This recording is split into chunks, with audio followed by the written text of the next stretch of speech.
我们关心每一站是来看到伊朗的最新消息，是它的 F5的战机穿透了美军的防线，并且呢轰炸了科威特的基地。那在这当中有什么内幕？今天正式的曝光，我们等一下做一个比较深入在军事上面的解析。另外，来自于伊朗自己的说法，他们宣称呢自己已经把美军的 GBU-57，也就是巨型钻地弹给摧毁了。到底如何做到的呢？再来就是 CIA 摩萨德也被渗透失败吗？今天就是这些议题，我们都会一起来做关心。好，这是来自于其实呢是美国媒体 NBC 最新的一个报道，他说伊朗的一架老旧的 F5战机呢是突破了美军的多层防空在这个21世纪的这种多层防空网下面，还是直接飞进了科威特，在这个布林营基地的上空，而且在这上空呢，它是直接投下了炸弹之后，成功的返航，完全无事。大家就在看那 F5战机的一些小档案有哪一些呢？其实它已经是2线的战机了，在1960年代的轻型战机，美国是在当时呢这个巴勒维王朝的时候出售给伊朗的，结果后来因为美国跟这个伊朗的关系不好了之后，中断了技术给伊朗，并且后勤跟弹药也都不给了，于是呢伊朗就改用了中国大陆跟俄罗斯的武器，跟他们自制的导弹。但是同一时间，我们也来看到，除了有这样子一个成功的案例之外，大家也在关注说，为什么五角大厦都不愿意把这件事情给公开，而是到今天 NBC 媒体才把它报道出来呢？等一下我们来一起做关注，到底原因为何来做解密。另外一方面，伊朗也公开宣称了它的一些非常重要的战果，包括摧毁了3枚来自于美军的巨型钻地弹，并且拆除了1枚美军遗留在詹省的一个未爆弹。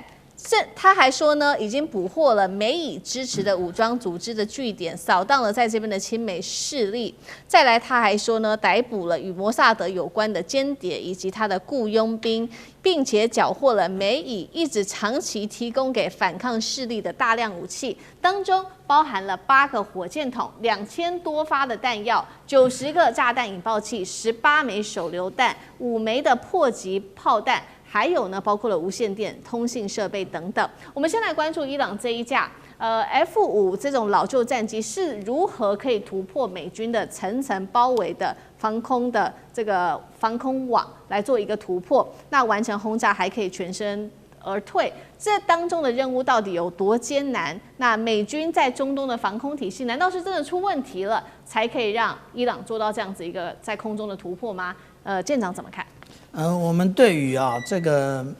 美国在于波斯湾的防空网的绵密这个概念，应该是存在2月28号之前。2月28号之后，很显然不是如此。为什么？如果我们看这张图，我们就会知道其实当初那个在这个阿联酋，其实它有萨德，然后在卡达这边它是有长程预警雷达，那其他这一连串的。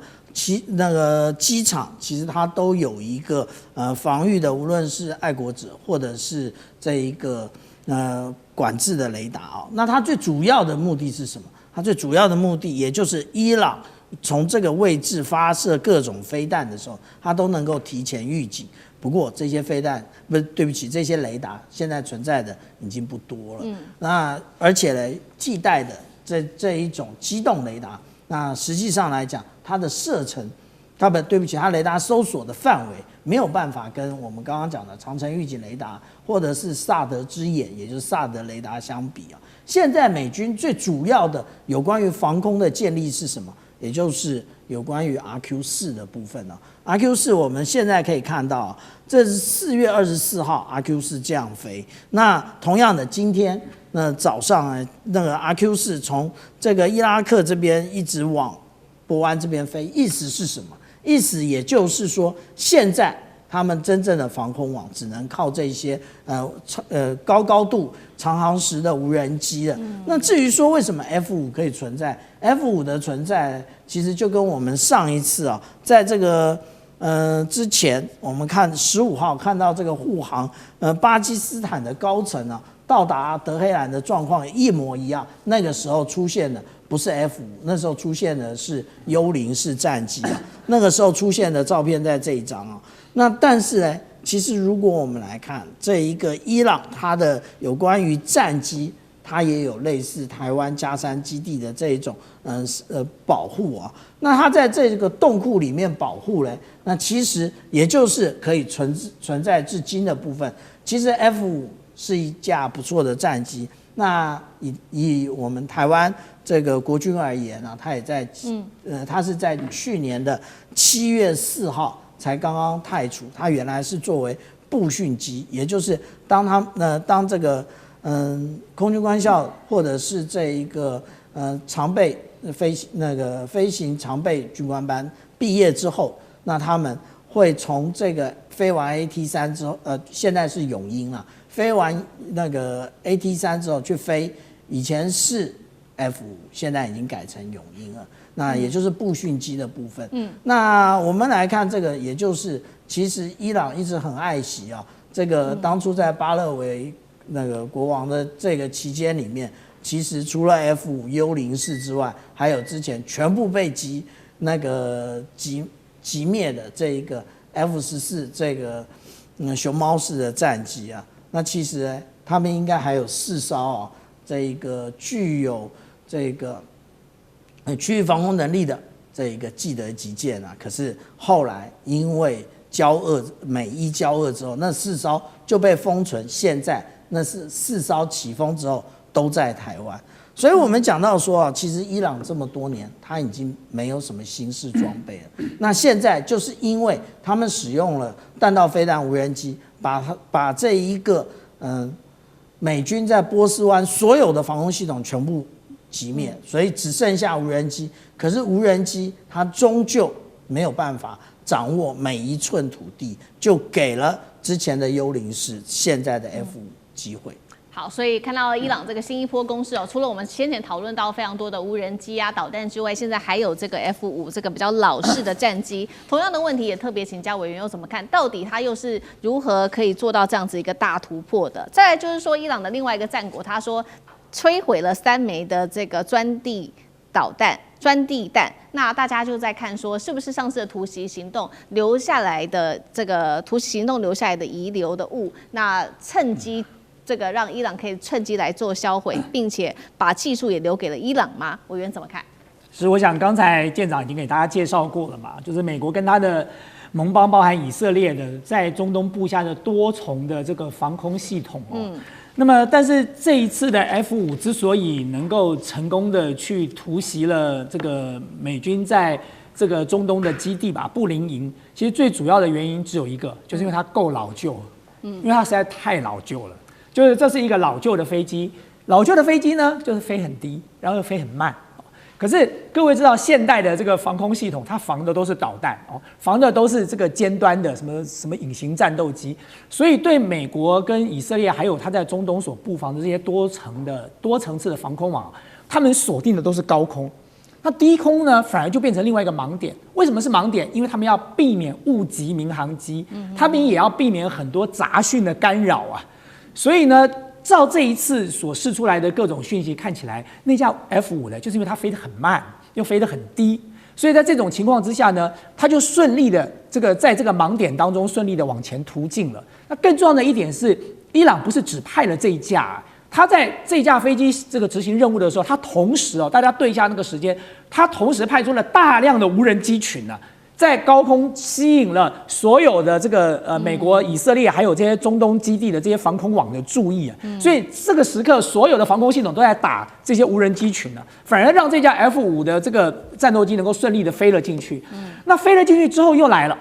它为什么能够顺利炸到呢？因为它用的就是最笨的炸弹，就是自由落体的传统炸弹。就我们以前在看那个电视，就是打开那个炸弹就自己掉下去了，没有任何的导引哦，没有任何的电子讯号。如果你有个电子讯号啊，他们的防空系统还可以侦测到这件事情。可是显然他们也没侦测到，原因是因为那颗炸弹就是一个叫笨弹，就是它完全没有任何的电子导引的信号，它就是一颗垂直落体的炸弹，完成了任务，然后顺利的飞了回来。所以我觉得，当然，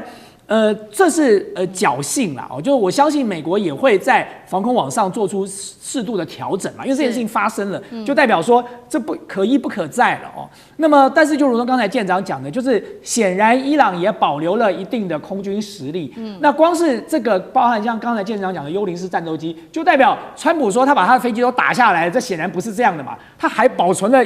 这个一定数量的战机在它的在这个机堡里头哦。那你至于说这个所谓的这个钻地炸弹哦，今年2月美国政府希望波音哦去补充了这个 GBU-57的钻地弹哦。那么所以就代表说，其实美国在钻地弹这件事情上的这个损耗量也并不低哦。2月的时候他们就开始大量的来补充了。那到底是不是为了这一次的攻击做准备不知道，但是呢，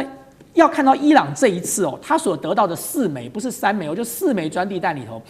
他引爆了3枚，因为这3枚他说他没有办法拆除引信，他就可能把它就地引爆掉了。可是有1枚，他宣称他已经拆除引信了，所以他把它转移了。我觉得这对美国来说才是最大的危机。你说4枚没有爆，顶多就是说这个炸弹这个效果显然有待考验哦，或者是因为它钻地钻太深了，所以你那个生成的这个引爆的引信来不及引爆了哦，那么所以就变成一个哑弹在那里了。但是问题是，如果让这个伊朗把它拆除了引信，把它移转了，那就是另外一回事喽。所以伊朗就可以来研究什么？所谓的钻地弹最重要的其实不是那个炸弹的量，关键是在于它有一个高强度的合金的外壳，就是这个。因为我自己是念材料工程的，就是说你这个要钻下去哦，你必须要有很强的这个合金外壳，在钻的过程当中，它才能够顺利的钻到一定的深度。然后你在生成的时候，你还要有一个延迟引信啊，就是它钻到了某一个深度之后，它才能够引爆。太早引爆没有效果，钻的太深再引爆，可能这个接收不到这个引信了。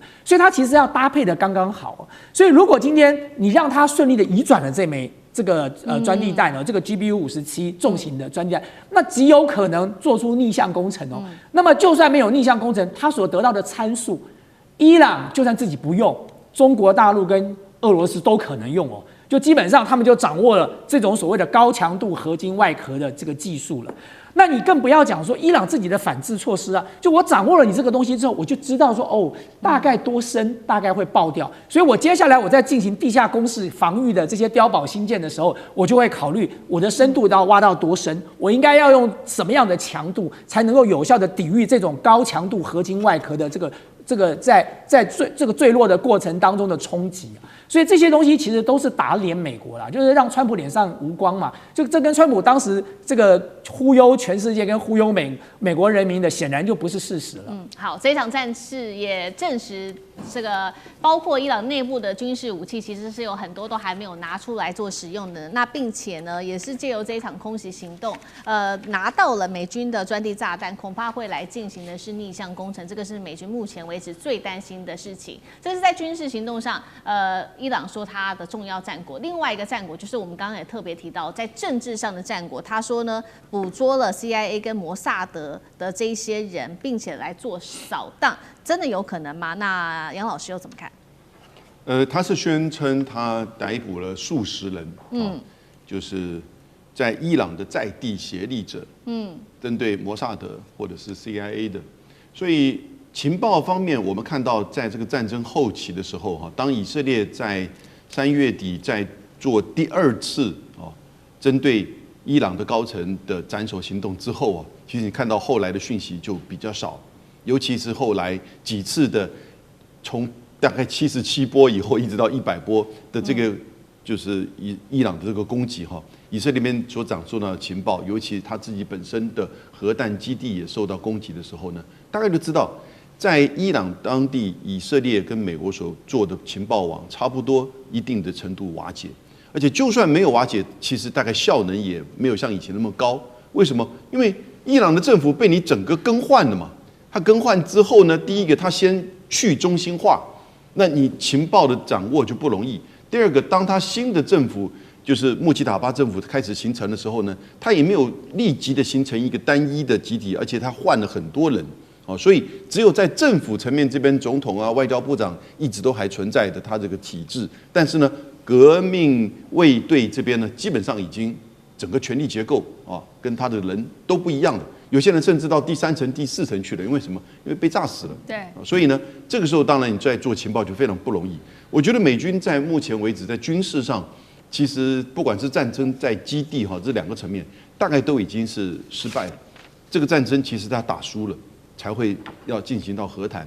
然后呢，在基地是什么意思呢？也就是他在海湾地区的这些美军基地，现在因为荷姆兹海峡被封锁，这些基地有一些是海军基地，有一些是空军基地。但不管怎么样，其实所有的这些补给设备，通通都要经过荷姆兹海峡。所以现在在这个海湾里面的基地，根本就算没有被炸，大概也停滞在那边哦，所以没有一定的这个效能了。然后呢，你看到在外交层面，当然它也受了影响。所以我觉得现在目前是一个不战、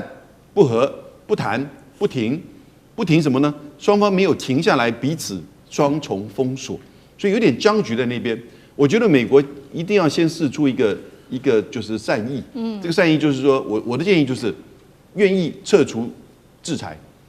哦，来跟你坐下来谈，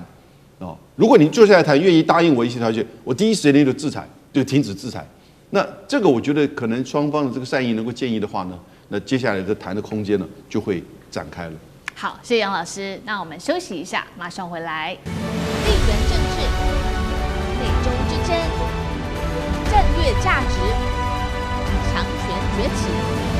小国生存，现在与未来洞悉事件走向，掌握世界脉动，全球观点。